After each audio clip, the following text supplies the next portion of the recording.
กราบสบายดีสวัสดีพ่อแม่พี่น้องเมื่อสุขูสู่คนเนาะยินดีต้อนรับเข้าสู่ช่องสาวนิดพาส้มเด้อมื้อนี้เด้อแล้วก็ช่วงนี้นิดเองก็อ่าบ่ได้มาอัปเดตเนาะบ่ได้มาอัปเดตหรือว่าบ่ได้ลงคลิปเป็นเวลา2-3มื้อ4-5มื้อเนาะตั้งแต่น้องสาวอ่าหายตัวไปแล้วนิดก็เลยบ่ค่อยได้เฮ็ดคลิปเนาะแล้วก็บ่ได้มาอัปเดตสู่พี่ๆน้องๆ ก็อันนี้ก็เนื่องจากว่าคันสิว่าแล้วก็ช่วงนี้เป็นช่วงแบบจิตตกแหน่หั้นน่ะทุกคนแบบว่าเฮ็ดหยังบ่ถูกเนาะเฮ็ดหยังบ่ถูกว่าซั่นซะเลยบ่สร้างสิเฮ็ดหยังนะเป็นสึงเกอะสึงเกิงเป็นแบบไปเนาะเป็นแบบไปนะสมองบางครั้งก็สมองก็คิดหยังบ่ออกว่าซั่นซะเนาะอันนี้นิดก็ต้องขอโทษขออภัยพี่ๆน้องๆเบิดสุขุสุขคนเด้อถ้าหากว่า นิดเว้าหยังไปแบบมันข้างๆคะๆเก้อๆอีจั่งแบบนี้หั้นนะก็ต้องขอโทษขออภัยเนาะแต่ว่านิดก็อยากมาอัปเดตสู่พี่ๆน้องๆเนาะส่วนหลายก็แม่น FG เพิ่นก็ถามหานิดหลายเนาะว่าช่วงนี้คือบ่เห็นลงคลิปแล้วคือบ่เห็นอัปเดตหยังแล้วอันนะก็อยากให้สนิทอัปเดตหลักๆแม่นอยากให้สนิทอัปเดตเรื่องน้องไข่ค่ำเนาะที่ว่าหายตัวไปนะ แล้วมื้อนี้เนาะนิดเองก็ตั้งใจเนาะว่าอยากมาอัปเดตอ่าเรื่องน้องสาวที่หายตัวไปเนาะแล้วก็คือตอนนี้ปัจจุบันนี้เนาะทางเจ้าหน้าที่เพิ่นก็อ่าออกมาแถลงข่าวแล้วเนาะออกมาแถลงข่าวเรื่องน้องสาวไข้ค่ำผู้ที่หายตัวไปเนาะในขังวันที่29เดือนธันวาปี2025เด้อจนมาถึงอ่าปัจ ปัจจุบันเนาะเห็นศพแม่นในขังวันที่7เด้อวันที่7เดือนมังกรเนาะปี2026เนาะก็ระยะเวลาประมาณ8วันเนาะ8วันจึงได้เห็นศพของน้องเนาะเดี๋ยวสนิทสิให้พี่ๆน้องๆได้ไปเบิ่งตามทางเจ้าหน้าที่เพิ่นแถลงข่าวออกมาเด้ออ่าเกี่ยวกับข้อมูลของน้องไข่เนาะ ก่อนน้องไข่สิหายตัวไปแล้วก็จนถึงขั้นว่าจนถึงฮอดฆาตกรเนาะฮอดฆาตกรแม่นไผเพราะว่านิดเองก็ก่อนหน้านี้นิดเองก็บ่สร้างสิเว้าสิว่าหยังเนาะเพราะว่านิดเองก็ยังได้ข้อมูลบ่ครบว่าซั่นซะเนาะยังบ่ฮู้รายละเอียดความเป็นจริงเป็นแบบใดนิดก็เลยบ่ได้มาเว้าเนาะ แต่ว่าปัจจุบันนี้ทางเจ้าหน้าที่เพิ่นก็ออกมาแถลงข่าวแล้วเนาะเพิ่นออกมาเว้ามาชี้แจงเกี่ยวกับคดีน้องไข่ค่ำแล้วเนาะเดี๋ยวเจ้าหน้าที่เพิ่นเว้าจั่งใดเดี๋ยวไปติดตามเบิ่งคลิปนำกันเลยเนาะข้าพเจ้าพันเอกเฮียมสัญราชห้องหัวหน้ากองบัญชาการป้องกันความสงบแขวงสีกองพร้อมด้วยบรรดาสหายคณะรับผิดชอบการดำเนินคดีที่ได้เกิดขึ้นในครั้งวันที่30ธันวาคม2025โดยได้รับอนุญาตจากการจัดตั้งให้ข้าพเจ้าพร้อมด้วยคณะมาแถลงข่าวผ่านสื่อมวลชนเกี่ยวกับคดีข่มขืนทำซ้ำเล่าและฆาตกรรมที่ได้เกิดขึ้นในครั้งวันที่30ธันวาคม2025ที่ผ่านมาก่อนอื่นขอแสดงความเสียใจมายังครอบครัวและญาติพี่น้องของผู้ที่ข้อหายจากเหตุการณ์ดังกล่าวที่ได้สูญเสียสมาชิกในครอบครัวในครั้งนี้แต่ขอให้ดวงวิญญาณของผู้ที่เสียชีวิตจงได้ไปสู่สุคติสุขขออนุญาตเข้าในรายละเอียดของการแถลงข่าวเหตุการณ์ในเบื้องต้นในเวลา9:48 นาทีของวันที่1มังกร2026เจ้าหน้าที่ตำรวจเมืองละมามแขวงเสกองได้รับแจ้งความจากนางบุตรีเพชรจำพรอายุ18ปีอาชีพเฮ็ดสวนสัญชาติลาวศาสนาพุทธปัจจุบันอยู่บ้านนุ่มไส้เมืองละมามแขวงเสกองผู้เกี่ยวได้แจ้งว่านางไขค่ำเพชรจำพรอายุ23ปีอาชีพเฮ็ดสวนบ้านอยู่นนมิตรไส้เมืองละมามแขวงเสกองซึ่งเป็นน้องสาวขิงของตนเองได้ออกจากเฮือนแต่วันที่29เดือน12 2025ที่ผ่านมาเพื่อไปเฮ็ดเวียกโดยเป็นพนักงานขายอยู่ห้านขายโทรศัพท์มือถือลองโฟนบ้านวัดหลวงเมืองละมามแขวงเสกองตามปกติคือในแต่ละวันแต่ตกมาฮอดตอนแรกของวันดังกล่าว บ่เห็นผู้เกี่ยวกลับมาเฮือนจนหอดเวลาที่ผู้เกี่ยวเขามาแจ้งความร่วมได้เวลาเป็น3 วันที่ผ่านมาโดยที่บ่สามารถติดต่อหานางไข่คำนับแต่วันที่30 เดือน 12 2025และปัจจุบันผู้เกี่ยวบ่ฮู้ว่าไปอยู่ไสภายหลังที่ได้รับแจ้งความจากนางบุตรีเพชรจำพรแล้วทางเจ้าหน้าที่ก็ได้รายงานสภาพดังกล่าวให้ขันเทิงรับทราบพร้อมนั้นขันเทิงก็ได้ชี้นำแต่งตั้งคณะรับผิดชอบขันกองบัญชาการปกส.แขวงและปกส.เมืองให้สืบต่อประสานสมทบกับภาคส่วนเกี่ยวข้องเพื่อกวดการติดตามและสอบค้นหาข้อมูลเบาะแสของเหตุการณ์ดังกล่าวผ่านการเคลื่อนไหวกวดการติดตามและเก็บกำข้อมูลของพิเศษเฉพาะฮอดเวลา 15:30 นาทีของวันที่5 มังกร 2026เจ้าหน้าที่จึงสามารถกักตัวเป้าหมายสงสัย1 คนชื่อเฒ่ากำสุบันอายุ 40 ปีอาชีพเฮ็ดสวนเชื้อสายลาวสัญชาติลาวชนเผ่าลาวศาสนาพุทธบ้านเกิดบ้านแซ่เมืองสุขุมาแขวงจำปาสักบ้านอยู่ปัจจุบันบ้านโนนมิไส้เมืองละมามแขวงสีกองผ่านการสืบสวนสอบสวนของเจ้าหน้าที่ในเบื้องต้นผู้เกี่ยวได้รับสารภาพว่าได้ลงมือฆาตกรรมนางไข่คำเพชรจำพรแท้ซึ่งจุดก่อเหตุฆาตกรรมนั้นอยู่ห่างจากเทศบาลเมืองละมามไปทางทิศตะวันตกเฉียงใต้ประมาณ5 กิโลเมตรซึ่งแม่นระยะทางแต่บ้านโม่หาบ้านละวีลำพันธ์เมืองละมามแขวงสีกองสำหรับประวัติและสายพันธุ์ครอบครัวของผู้ถูกหาเฒ่ากำสุบันมีถิ่นกำเนิดบ้านแซ่เมืองสุขุมาแขวงจำปาสัก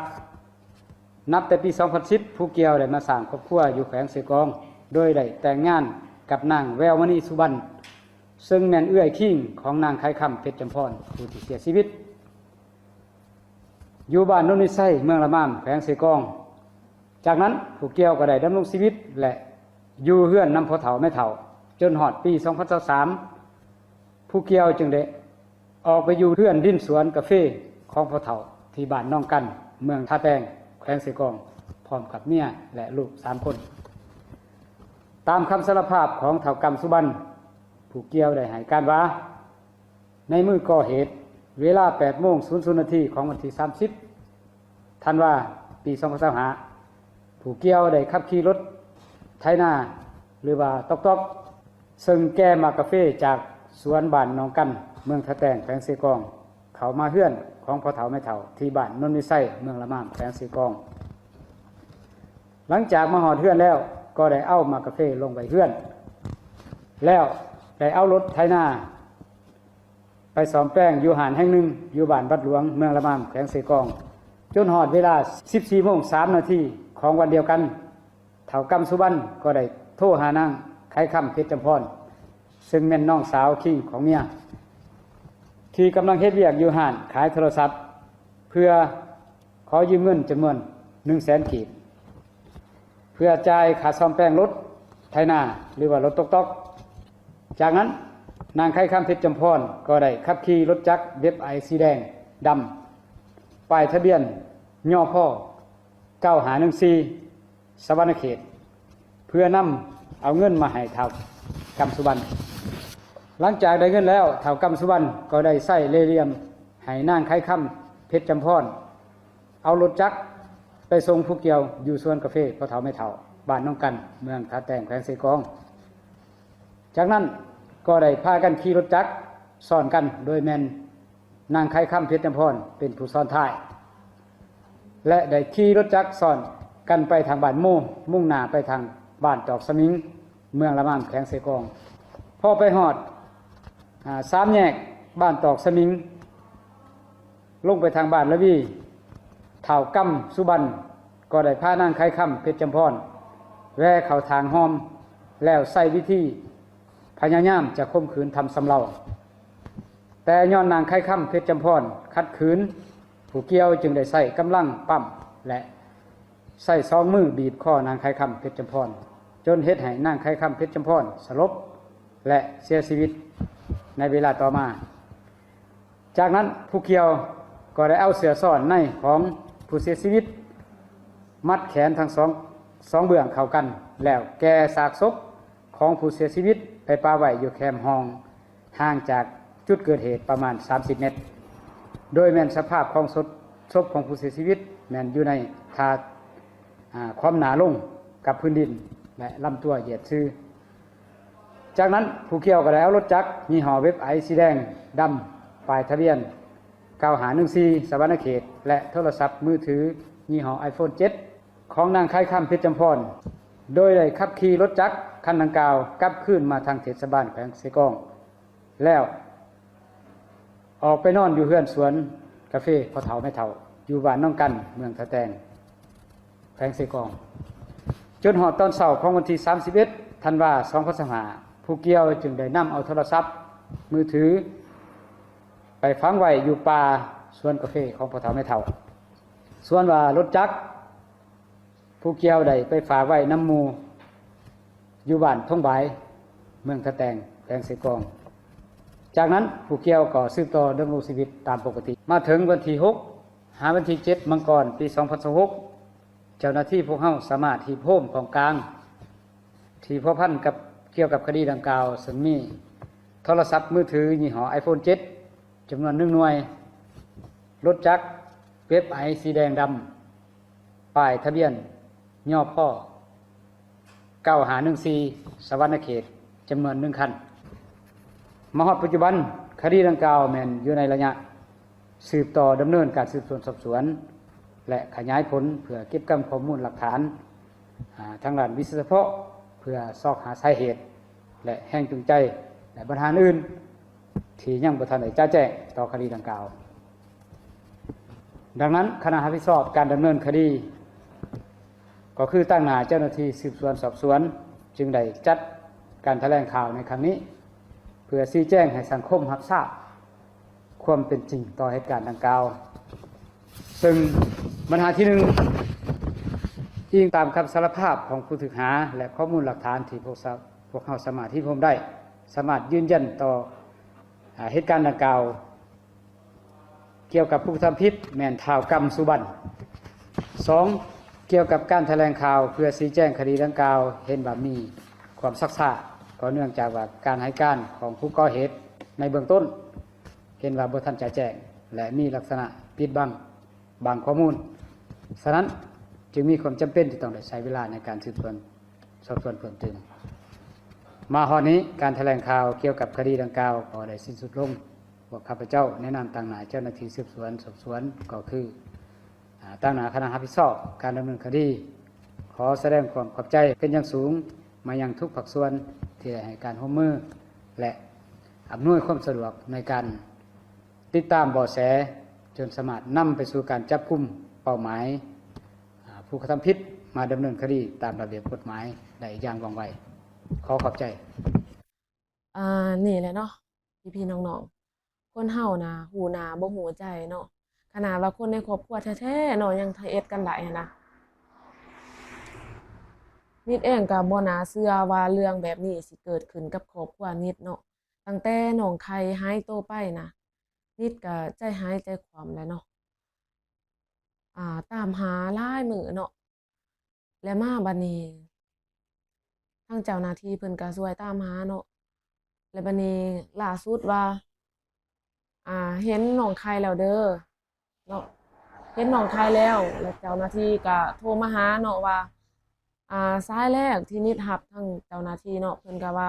ขอแสดงความเสียใจกับครอบครัวน้องเด้อตอนนี้เห็นน้องไข่แล้วเด้อแต่ว่าเห็นในสภาพศพเนาะเพิ่นว่าเนาะนิดหันจนแบบโอ้แบบ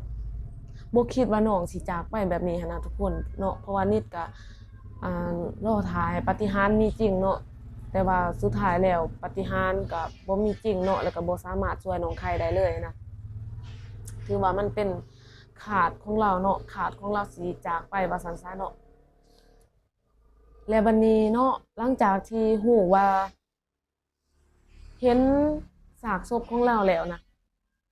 ใจหายไปแล้วเนาะใจหายแบบคูณ2นั่นนะคูณ2เนาะมาคูณ3กับฮู้ว่า คนลงมือกระทำนะแม่นคนในครอบครัวเฮาอีกหั้นนะแฮ่งคูณ10ไปเลยเนาะแบบโอ้เจ็บช้ำน้ำใจอีหลีก็อย่างที่เจ้าหน้าที่เพิ่นเว้ามาแหละเนาะอ่าข่มขืนเนาะข่มขืนค่ะกระทำซ้ำเร้าเนาะกระทำซ้ำเร้าข่มขืนแล้วลงมือฆ่าหนักหน่วงแรงเนาะนิดก็บ่เคยคิดว่าเราสิเป็นแบบนี้หั้นนะที่ผ่านมาก็ไว้เนื้อเชื่อใจที่สุดเนาะกับคนในครอบครัวนะจังว่าไว้เนื้อเชื่อใจเนาะแล้วบัดนี้บ่คิดว่าเราสิมาฮอดจุดนี้ว่าซั่นซะเพราะว่าที่ผ่านมาเราก็ดีหั้นนะเลยบ่คนในครอบครัวบ่ได้สงสัยเนาะบ่คิดว่าเราสิเฮ็ดเรื่องแบบนี้ได้ว่าซั่นซะเนาะ เฮ้ย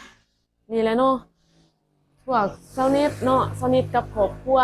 ปัจจุบันนี้ก็ยังเป็นแบบเนาะเพราะว่าใช้ความคิดก็หลายแล้วก็บ่เกิดกับไผก็บ่ฮู้ดอกเนาะอันนี้เนาะน้องสาวหายตัวไปนี่ก็ว่าใจหายแล้วนะมาฮู้ว่าน้องสาวจากโลกไปแล้วนะก็แฮ่งใจหายอีกเนาะก็มาฮู้อีกว่าฆาตกรนั่นคนในครอบครัวอีกนี่ เนาะทำใจยากทำใจบ่ได้รับบ่ได้เลยเนาะทำใจยากแฮงเนาะรับบ่ได้เลยปัจจุบันนี้เนาะ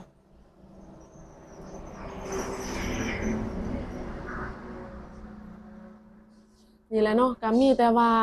เรื่องราวเบื้องต้นหั้นสิเป็นจั่งใดมีที่ไปที่มาแนวใดเดี๋ยวนี้สิมาเล่าสู่พี่ๆน้องๆหรือมาอัปเดตสู่พี่ๆน้องๆให้รับรู้รับทราบนำกันเนาะสำหรับคลิปนี้นิดก็สิได้ขอตัวเนาะขอตัวลาพี่ลาน้องไปก่อนแล้วพอกันใหม่ในคลิปต่อไปเด้อสำหรับคลิปนี้นิดสิได้ขอกล่าวคำว่าขอขอบใจ